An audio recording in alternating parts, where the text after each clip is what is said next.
When you observe the motion of an electric train, you find the train picks up high speed even before leaving the platform. The train travels at constant high speed until it approaches the next station. There is a sudden drop in speed when it enters the station till it finally stops.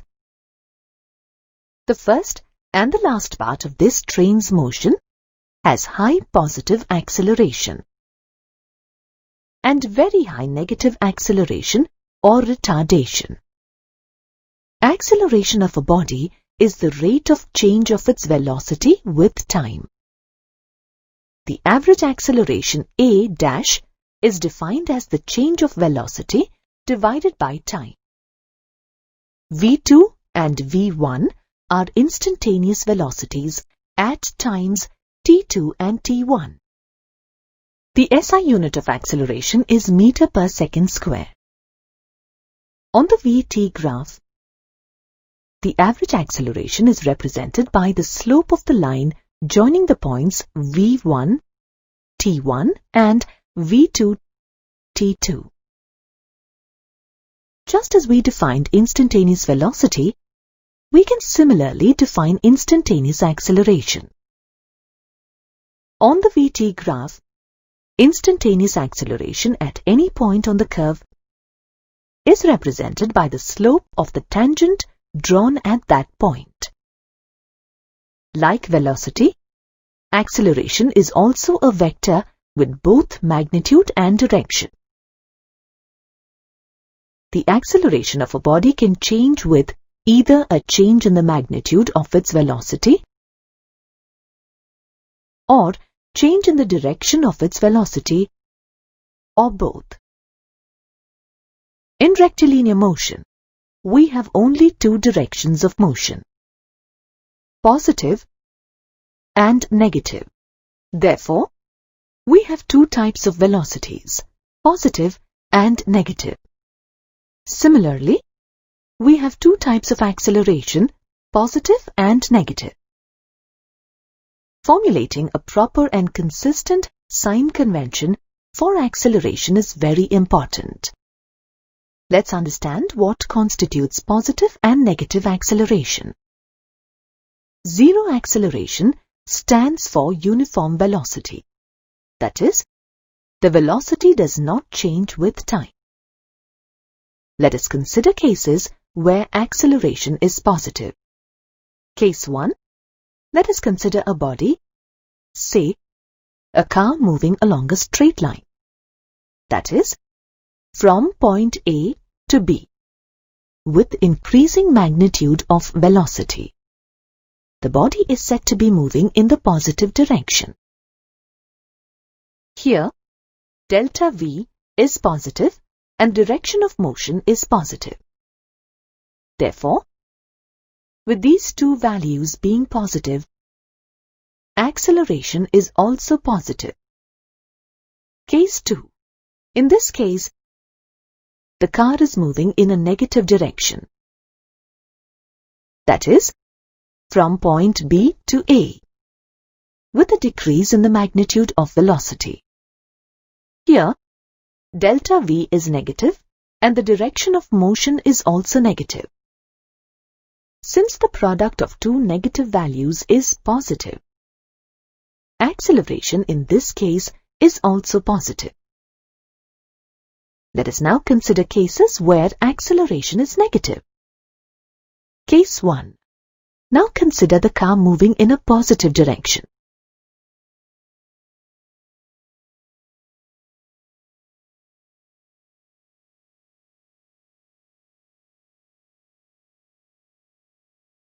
That is, from A to B, with a decrease in the magnitude of velocity. Here, delta V is negative and direction of motion is positive. Since the product of a negative and a positive value is negative, the acceleration in this case is negative. Case 2. In this case, the car is moving in a negative direction. That is, from B to A, with an increase in the magnitude of velocity. Here, delta V is positive and direction of motion is negative. Since the product of a positive and a negative value is negative, the acceleration in this case is also negative. To decide whether acceleration is positive or negative, the terms retardation or deceleration are confusing while solving problems. Here is an easy way to get the sign convention for acceleration right. In the 4 cases we have just studied with respect to points A and B between which the body traverses, let us fix the velocities of the body at these points as v at A and v dash at B. The 4 cases are tabulated. If the origin and direction of motion are discarded, we are left with the type of acceleration and the relation between the velocities at 2 points.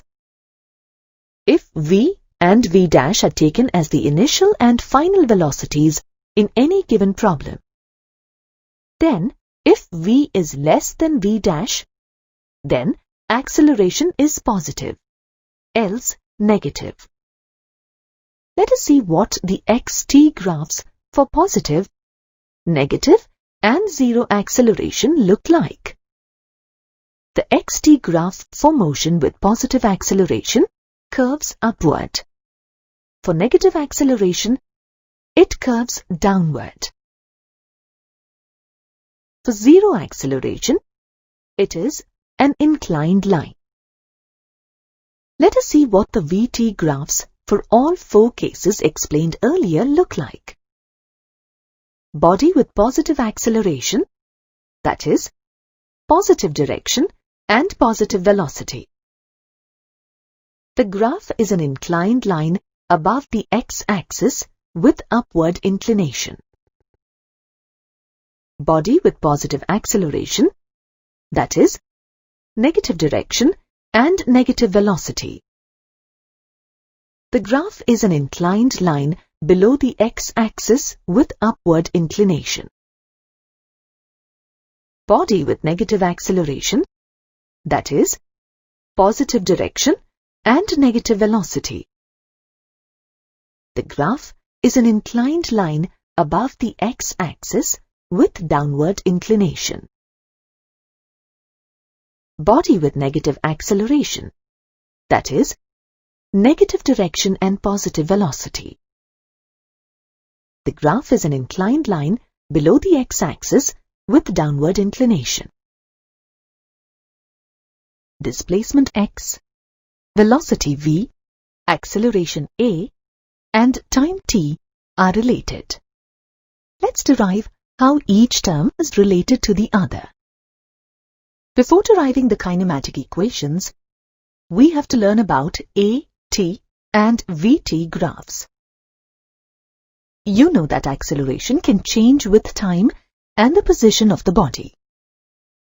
Here, we will deal with bodies moving with constant acceleration. Vt graphs help us understand the given problems a little more clearly and solve them easily. Let us look at one interesting aspect of the Vt graph. This graph actually helps find the displacement of a body.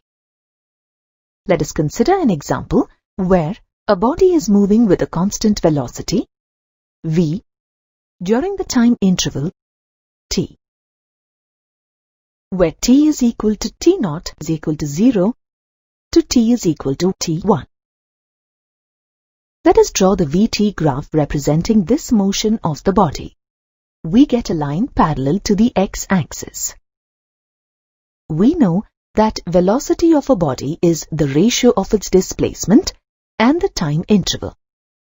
We can say that displacement is a product of velocity and the time interval.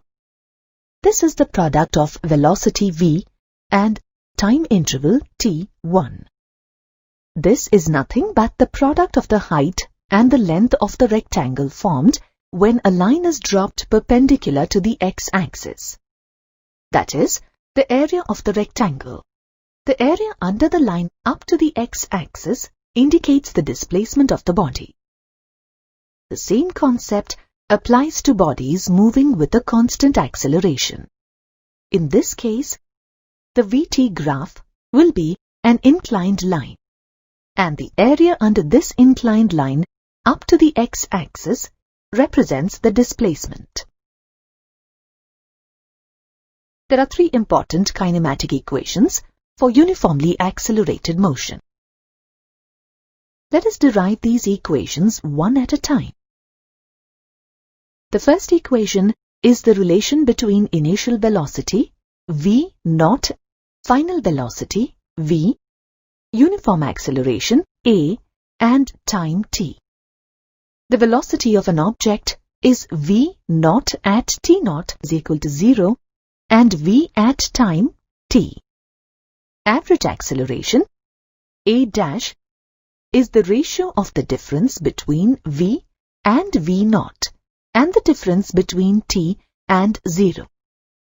The value of a dash is equal to acceleration when acceleration is constant. By cross-multiplying and rearranging, we get the value of velocity as the sum of v naught and the product of a and t. This is equation 1 of motion. The second equation represents the relation between displacement x, initial velocity v naught, acceleration a, and time t. The area under the line PQ up to the x-axis represents displacement x. Displacement x is represented by the area between the lines joining points O, P, Q, and S. This is equal to the sum of the areas formed by the triangle PQR and the rectangle PRSO. We get the value of x as half the product of t, and the difference of v and v naught plus the product of v naught and t. From equation 1, the value of v is the sum of v naught and the product of a and t. Here, the value of the product of a and t can be derived as the difference between v and v naught. Now, replacing the v minus v naught in the equation by at, we get x is equal to v naught into t plus half at square. This is equation 2 of motion. The third equation is the relation between initial velocity v naught, final velocity v, acceleration a, and displacement x. The average velocity of a body v dash is half the sum of v and v naught, where acceleration is constant. We know that displacement is the product of average velocity and time, that is, the product of v dash and t. From equation 1, v is the sum of v naught and at. By rearranging the equation, we get time t equal to the ratio of the difference of v and v naught and a. Substituting the values of t and v dash in the equation for displacement, we get x equal to the ratio of the difference between v square and v naught square, and twice the value of a. By rearranging the above equation, v square is equal to v naught square plus 2ax. This is equation 3 of motion. Let's now use calculus to derive the equations of motion that were derived so far using basic mathematics.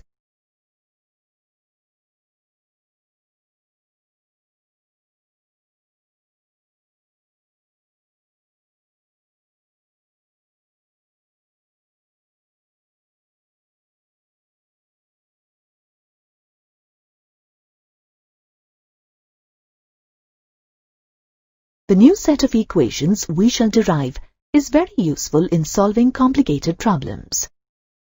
Let's start with uniform rectilinear motion. Observe the xt graph. T0 is not equal to 0 and x0 is also not equal to 0. dx by dt is equal to v, which is a constant. Initial values are x0, t0. Final values are x, t. Cross-multiplying equation 1, we get dx is equal to v into dt. Integrating both sides, we get integral x0 to x dx equal to v into integral t0 to t dt. We get x minus x0 is equal to v into t minus t0. On transposing, we get x equal to x0 plus v into t minus t0. This equation is used to obtain the position coordinate x of the body at any time t. This equation can be used when the values of x0 and t0 are both or either of them is equal to 0. In other words, the equation is applicable under all conditions. Now let's derive equations for uniformly accelerated rectilinear motion. In this type of motion, the acceleration of the particle is a constant dv by dt is equal to a, which is a constant. The initial values are x0, t0 and v0. Similarly, the final values are x, t and v. dv by dt is equal to a.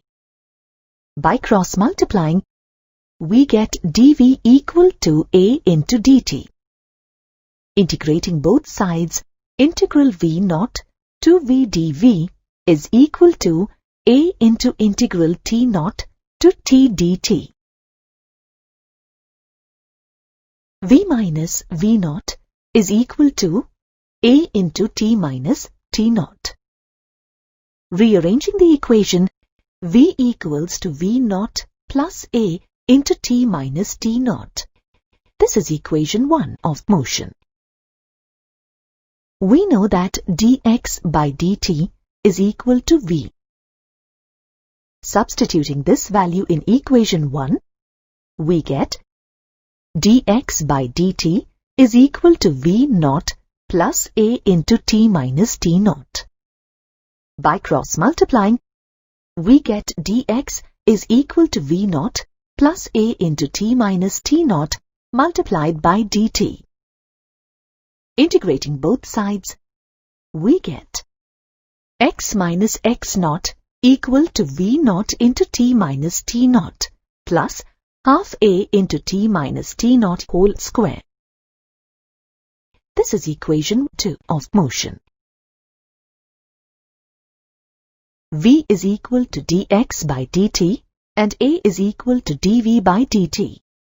From equation 1, dt is equal to dx by v.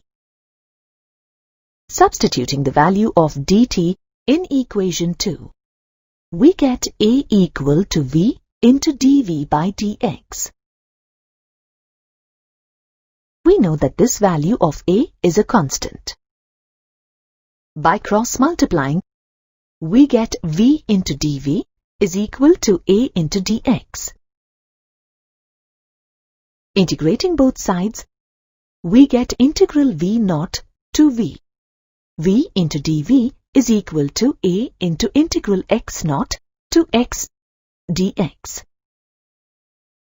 This is equal to half v square minus v0 square equals to a into x minus x0. Rearranging the equation, v square is equal to v0 square plus 2 a into x minus x0. This is equation 3 of motion. We know what displacement is. Now, let's understand what relative displacement between two bodies in rectilinear motion is.